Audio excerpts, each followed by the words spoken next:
1 in 4 mortgages at Big 5 banks in Canada have 30 years or longer left for them. A large share of the mortgage portfolios at Canadian banks in 2023 have amortizations longer than 30 years. Leading is BMO, 31% of its portfolio, followed by TD, 27%, CIBC, 27%, and RBC, 26%. Most of those are mortgages with amortizations 35 years or longer, as reported by the banks.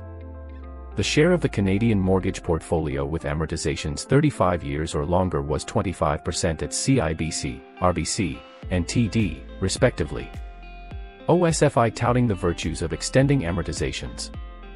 It sounds noble to prevent defaults this way. Needed, even. However, existing owners are paying much less than average rents, and usually for a lot more space. Netizen 1.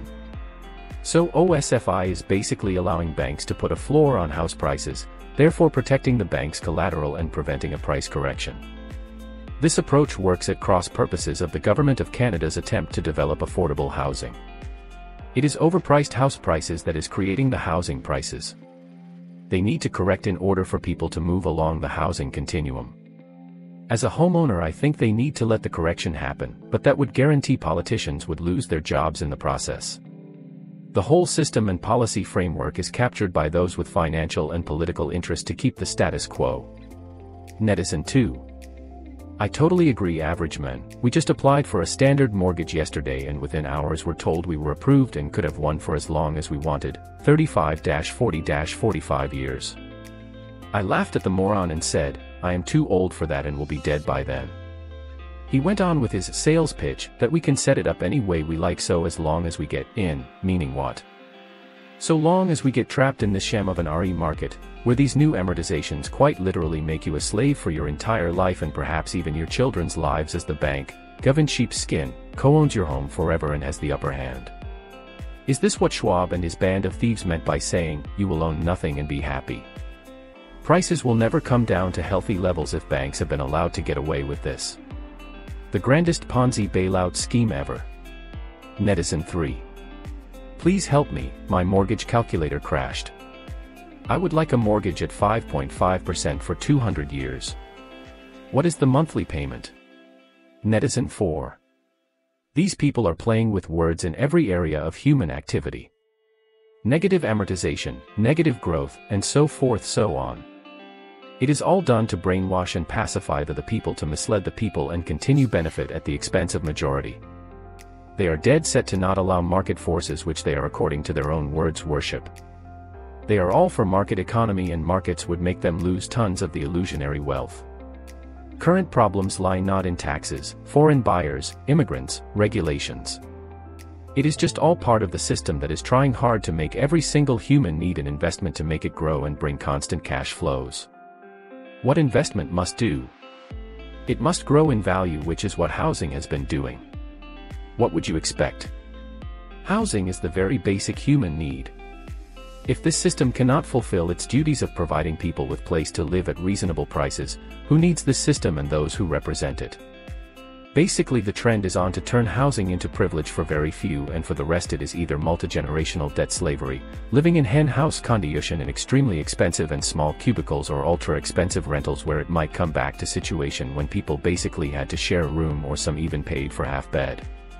The problem had long turned from economical to political, because this regime in Canada, be it liberals or conservatives, are basically eating from same pot, and people who benefit from this abomination and madness are actually in control. Netizen 5. Moved back to Canada last August after 31 years in the USA. Moving directly into the largest real estate bubble in the history of Canada has been great.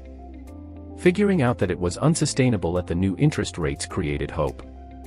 Canada's big banks, skirting the issue of people overleveraged, took the hope of buying a reasonably priced home away again. What a ride it has been watching this dynamic unfold.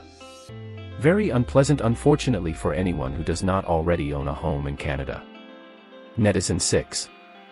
I am in the same boat as you. Returned in 2021 after 23 years abroad, living in peaceful bliss, and now just one headache after another trying to get into the biggest bubble, scam of a market.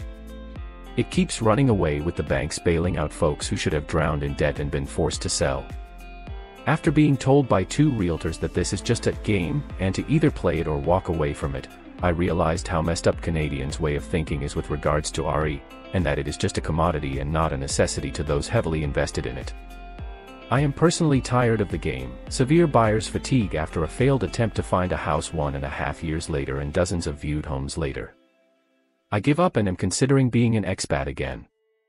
Thank you to all who are responsible for destroying a place I once called home and looked forward to returning to. Now I can't wait to get out of here. I think it is a real shock for any returning Canadian who spent decades abroad to come home to the current state of affairs. Take care. Netizen 7. The prices are still going to keep dropping. Unfortunately, we probably would have been at the bottom in 2025, we may not reach it now until 2026, and then you're pretty much guaranteed that we're going to be looking probably at around 2040 before the prices go back to what people paid a year and a bit ago. I advised somebody tonight that they'd be better off to sell today and sit on the cash for the next 1.5 to 2.5 years and wait it out. Anyone who thinks otherwise, it's a pipe dream. I have worked through 4 of these booms and busts, and this bust is going to be the worst of all. It's going to match the boom part but in reverse. See you in 2026 and we'll see what happens then.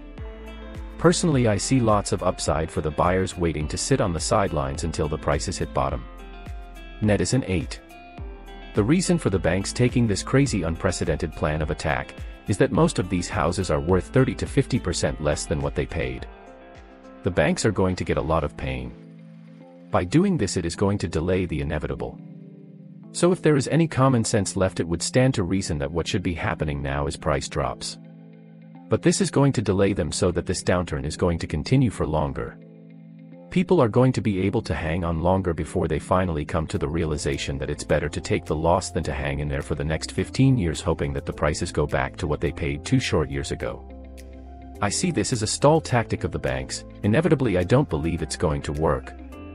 I just believe that instead of 2025 things might have turned around, we might be looking at 2027 because it's going to take longer. Netizen 9. There is nothing inherently wrong with 40 or even 50-year amortization periods. It more closely replicates the renting experience. If an 80-year-old still has a small mortgage when he dies, his estate pays it off before collecting the proceeds. I do wish Canadians could access 30-year fixed rates like Americans can. Would reduce risk. Netizen 10. Will Canadian banks and politicians never stop thinking of ways to artificially prop up the housing market? Literally everything they do just makes the problem worse in the long run. If they had just kept their hands off the situation for the last couple decades and allowed for some gentle pendulum swings, we would all be better off. It wouldn't have just helped the housing situation, but our economy and industry as well. Instead of investing in businesses and innovation, everyone with money just buys property, because why not? It's been a never-ending gravy train. What do they think is going to happen in 40 years when everyone is still paying off their mortgages and no one can afford to retire? It's sort of ironic that so many people left Europe for North America because they were tired of extreme economic inequality. Now here we are recreating an inheritance-based society. We'll just be left with landowners and debt slaves. Netizen 11. As mortgages make up a significant portion of banks' balance sheet, this news is not just bad news for those who recently purchased, but for all those with deposits in the bank.